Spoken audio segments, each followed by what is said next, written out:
that's part of the art of communication. That's something that I think that we all have to learn every day for the rest of our life, is how to communicate. And I've learned that with my husband too.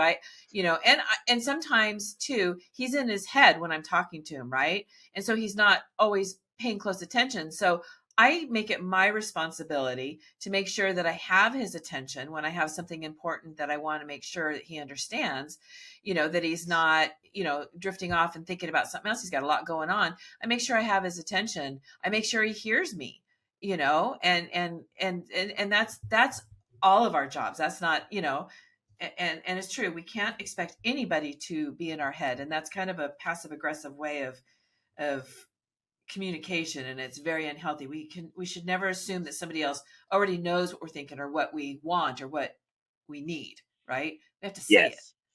We have to say it. Yeah. Like, I was dating someone, this was probably about 7 years ago now, and we had made plans for like a Thursday afternoon. And now this is Monday, okay? And I wear a lot of hats. So if I'm not doing something, I'm doing something else. Like right when I'm done with you, I host another show that I do about obstacle course racing and endurance events. So it's like I stop here, I'll grab a quick drink, I'm going to run over to the other room, and then I'm hosting one. Then I leave there and I go down to track practice. Then after track practice, I have another show at 4:30, and then I have to train a high jumper at 6 p.m. So it's like I'm not always thinking about days from now. I'm thinking today. Right, yeah, getting through today. Yeah, so she texts me and she's like, I'm looking forward to Thursday. And I was like, what's Thursday? Oh, because I'm still on today. Today, right? And she's like, "What's Thursday?" And she just went off the rails. And I was like, "Just tell me what Thursday is." I'm like, I'm clearly immersed in Monday. I'm immersed in Monday.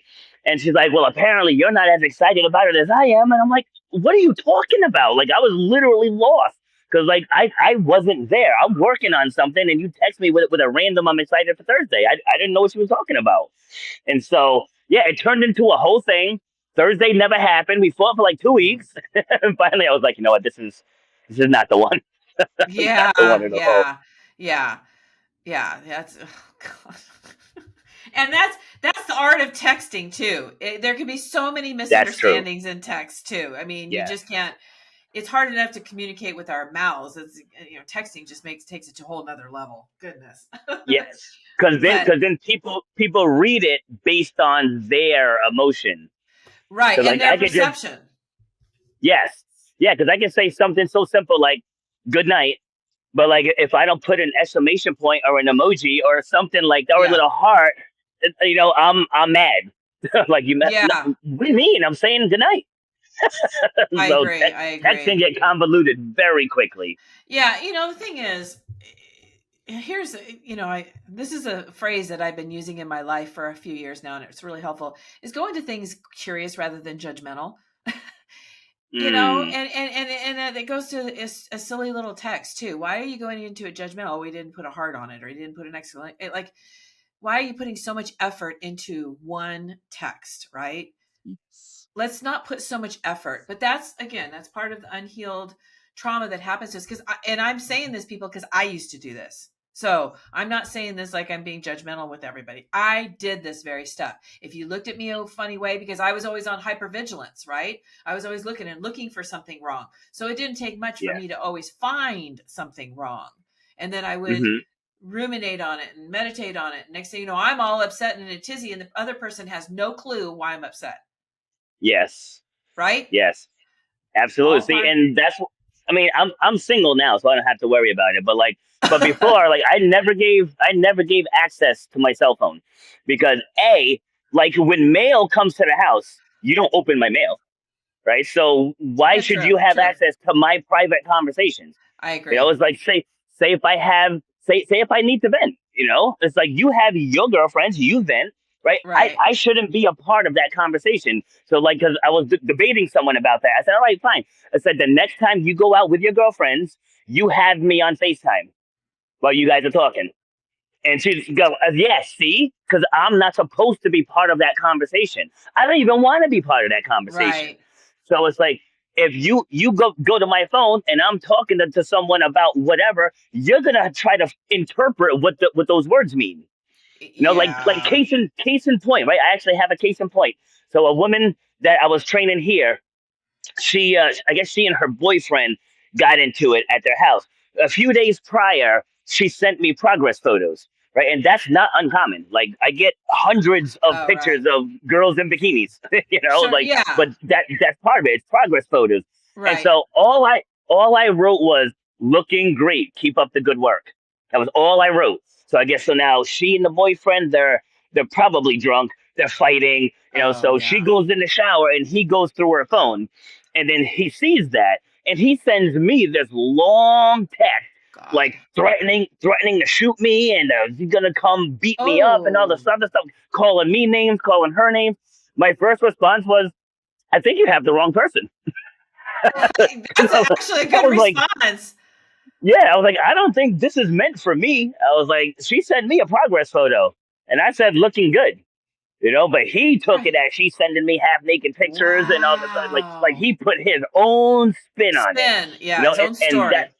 and that's why you have no business going through somebody else's phone.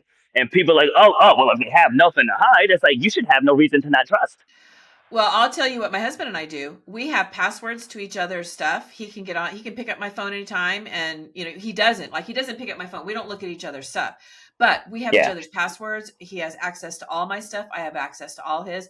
I have never felt the need to ever, that's just given me the security of knowing that if I needed to, I could, but he's never given me a yeah, reason for it, but yeah, he does have my password. And there's times he'll get on my phone for something, or I'll hand it to him to look at something. I don't have any problem with it. If he wants to, but you're right. I mean, there comes a point where you're crossing a line. I guess he was telling me about, my husband was telling me one time about a woman that he was dating for a little bit. And it was the same thing. She picked up his, I guess they were in the car or something, and she reached over and she said, well, I'm going to check out your phone. And she picked up his phone and she started going through it. And it was the same thing. He had nothing to hide, but it infuriated him that that's a boundary. That's a boundary. Like, yeah. she It's didn't ask invasion of him, can I? privacy. Yeah, she didn't ask him, hey, can I look at your phone? She said, I'm going to. And she started going through all his stuff. And that's crossing a no. You don't go and grab someone's phone. You're right. It's, in my opinion, I feel the same way. It would be an invasion. I have nothing to hide, but it's an invasion of my privacy. I don't appreciate you coming over and telling me you think you have to check in on me. That's not okay. Yeah, yeah, and even for like planning purposes, because this happened with my youngest three's mom, where we were planning a surprise birthday party for her. So we're outside playing and stuff, and her phone was inside, and she's like, "Ooh, let me have your phone." And we had a text chat going about the birthday party. So I was like, no." And then again, that Oh, spun into the whole. Well, what are you hiding? I'm like, no, just go and get your phone. I said, I just don't want you using my phone, because up to that point, she had no clue. I mean, she still had no clue even the day of.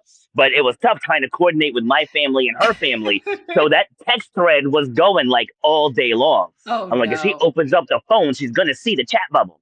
you know, And ruin like, everything. so I couldn't run that risk. So Oh like gosh. it's not always being shady. It's like, Right. what if we're having like a whatever thing, and you're not supposed to know about it yet. That's Well, one of those things, though.